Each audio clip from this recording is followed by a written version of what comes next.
ভারত বিশ্বের অন্যতম বৃহৎ ধর্মনিরপেক্ষ দেশ। এখানে নানা ধর্ম, জাতি, ভাষার মানুষ একসঙ্গে বাস করে। তবে অনেকেরই জানা নেই যে ভারতের বেশ কিছু রাজ্যে মুসলমানদের সংখ্যা হিন্দুদের তুলনায় অত্যন্ত বেশি কিংবা উল্লেখযোগ্য।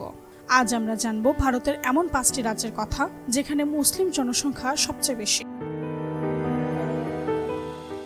সবার শীর্ষে রয়েছে ছোট দ্বীপপুঞ্জ লাক্ষাদ্বীপ। ভারতের মূল ভূখণ্ড থেকে দূরে অবস্থিত এই দ্বীপপুঞ্জে প্রায় 64,000 মানুষের বসবাস। এরই মধ্যে 97% মুসলমান, অর্থাৎ 62,000-এর চেয়ে বেশি মানুষ এখানে মুসলিম। লাক্ষাদ্বীপের মুসলিম জনগোষ্ঠী মূলত সামুদ্রিক মাছ ধরা, নারকেল চাষ এবং পর্যটক নির্ভর জীবনযাপন করে। এখানে ইসলাম ধর্মের সূচনা ঘটে 7ম শতাব্দীর দিকে আরব বণিকদের মাধ্যমে। দ্বিতীয় স্থানে রয়েছে জম্মু ও কাশ্মীর। এটি ভারতের একমাত্র রাজ্য যেখানে মুসলিম জনসংখ্যা সংখ্যাগরিষ্ঠ। কাশ্মীরের প্রায় 68% মানুষ মুসলমান। ঐতিহাসিকভাবে কাশ্মীর বরাবরই মুসলিম সংখ্যাগরিষ্ঠ এলাকা হিসেবে পরিচিত। এখানকার সংস্কৃতি, পোশাক, খাদ্যাভ্যাস সবকিছুতেই মুসলিম ঐতিহ্যের ছাপ স্পষ্ট। তৃতীয় স্থানে রয়েছে উত্তর পূর্ব ভারতের রাজ্য আসাম।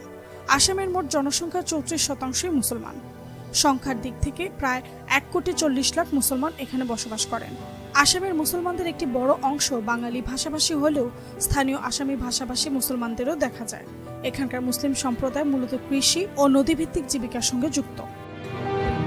চতুর্থ স্থানে রয়েছে ভারতের পূর্বাঞ্চলের রাজ্য পশ্চিমবঙ্গ। এখানেও মুসলিম জনসংখ্যা 27%। সংখ্যার বিচারে পশ্চিমবঙ্গের মুসলমানের সংখ্যা প্রায় 3 কোটি। পশ্চিমবঙ্গের মুসলিম জনগোষ্ঠী মূলত কৃষি, কারিগরি, পোশাক ও হস্তশিল্পের সঙ্গে যুক্ত। তারা এই রাজ্যের রাজনীতিতেও ব্যাপকভাবে সক্রিয়। এবং সবশেষে 5ম স্থানে রয়েছে ভারতের দক্ষিণাঞ্চলের রাজ্য কেরালা।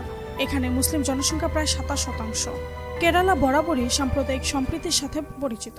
মুসলমানরা এখানে শিক্ষা, চিকিৎসা, ব্যবসা সহ সব ক্ষেত্রে নিরাপদ ও সমৃদ্ধ জীবনযাপন করেন। কেরালার মুসলিম সমাজ বহু বছর ধরে এই রাজ্যের সামাজিক ও রাজনৈতিক অগ্রগতিতে গুরুত্বপূর্ণ ভূমিকা রেখে চলেছে।